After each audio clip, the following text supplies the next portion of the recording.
Breaking now, Starmer told his cabinet not to discuss leadership at their meeting this morning, but to come and speak to him privately. He then ran away after cabinet and no one could go to speak to him.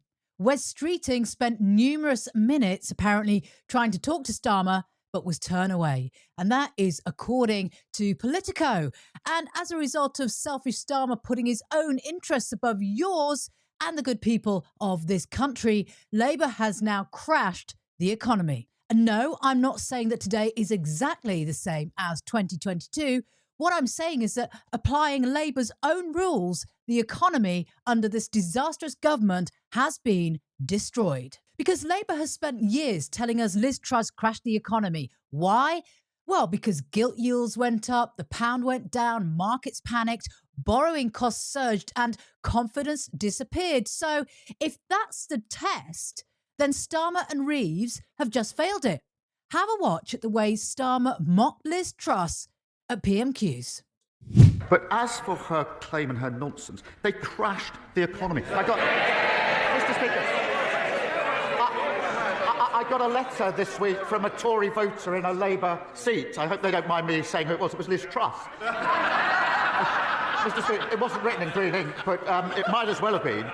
She was complaining that saying she'd crashed the economy was damaging her reputation. It was actually crashing the economy that damaged her reputation. Not laughing now, though, are we, Keir? You smug, arrogant, bloated, vacuous. And by the way, if you can think of any better adjectives to describe this oaf, then drop them in the comments below. Because today, UK borrowing costs surged again.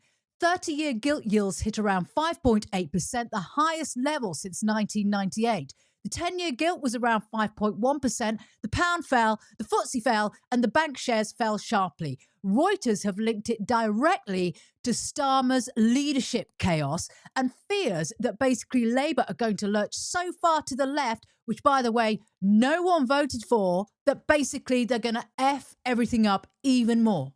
So no, they do not get to change the rules right now. They have spent 4 years screaming Liz Truss crashed the economy every 5 fucking minutes. So let's make this super simple, shall we, Keir? Because clearly mathematics is not your strong point. When government borrowing costs rise, the government has to pay more to borrow money.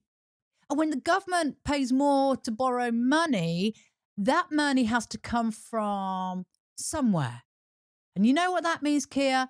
It means less room for public services, less room for investment, more pressure on mortgages, more pressure on business, more pressure on jobs, more pressure on ordinary people like you and me.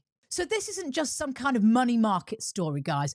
Today, this is real life. This is your mortgage, your taxes, your wages, your job, your business, your bills. And the markets are looking at Starmer's chaotic Labour government and they're saying, you are effed. Because mark my words, come autumn, if that silly cow is still in number 11 as Chancellor, she's going to be coming back for more of your money. Mark my words. Because that's what this lot believe in. They don't want you to keep more of your hard-earned money. It goes against the grain. We've got to keep coughing the fuck up. Have a look at this absolute idiot before the election. Never forget what the Conservatives did. 2 years ago today, in their clamour to cut taxes for the richest, they crashed the economy, sent mortgage...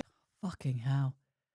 Clamour to cut taxes for the richest. Fuck off. The Conservatives believe in conserving, i.e., individuals being able to conserve more of their own money than they give to the government. That is what the Tories believe in. Yes, they might have gone about it the wrong way at first under Liz Truss, but how dare you say that that's what they want to do? How dare you perpetuate this class warfare bollocks? Because the strivers, alarm clock Britain, the people that get up at the crack of fucking dawn to go and make ends meet, have a right to keep more of the money that they earn. And how dare you tell them they don't?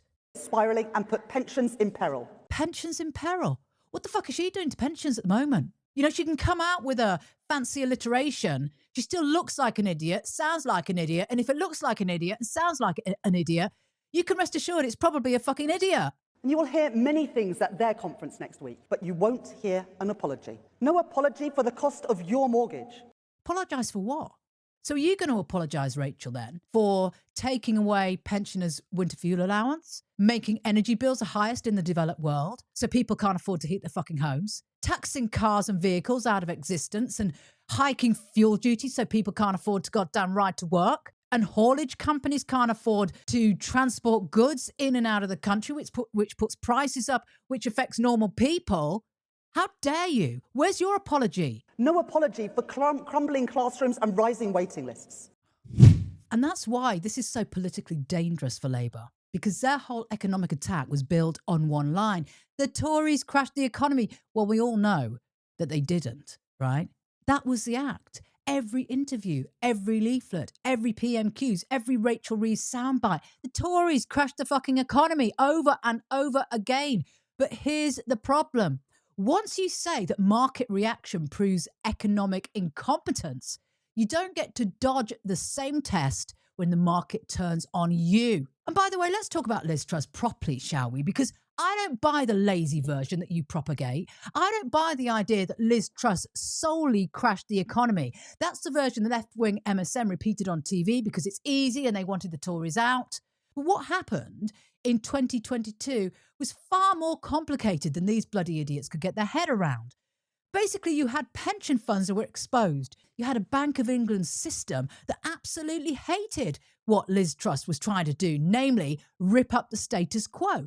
And you had a Prime Minister in Truss trying to shred the economic consensus. But the establishment closed ranks because Truss was trying to do something that they hated. And then the whole thing became a political execution.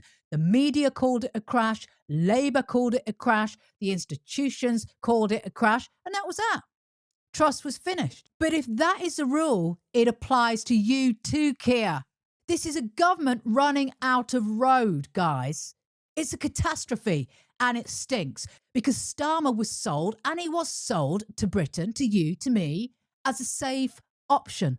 The sensible one, the serious one, the grown up in the room, no drama, no chaos, no risk, just boring old steady competent Keir and his band of merry morons in the Labour government. Well, how's that going, love? Borrowing costs are up, the pound is falling, the markets are very, very nervous, your MPs are shitting themselves and the voters hate you. The whole house of cards is crumbling before our very eyes. And this is the great Labour confidence trick. It's what they always do to get into power. Promise the fucking world and deliver the opposite. Because they know if people actually realise the sinister ideology they stand for, they would never get anywhere near power again. Unless they rig the system, of course. Which is a video for another day.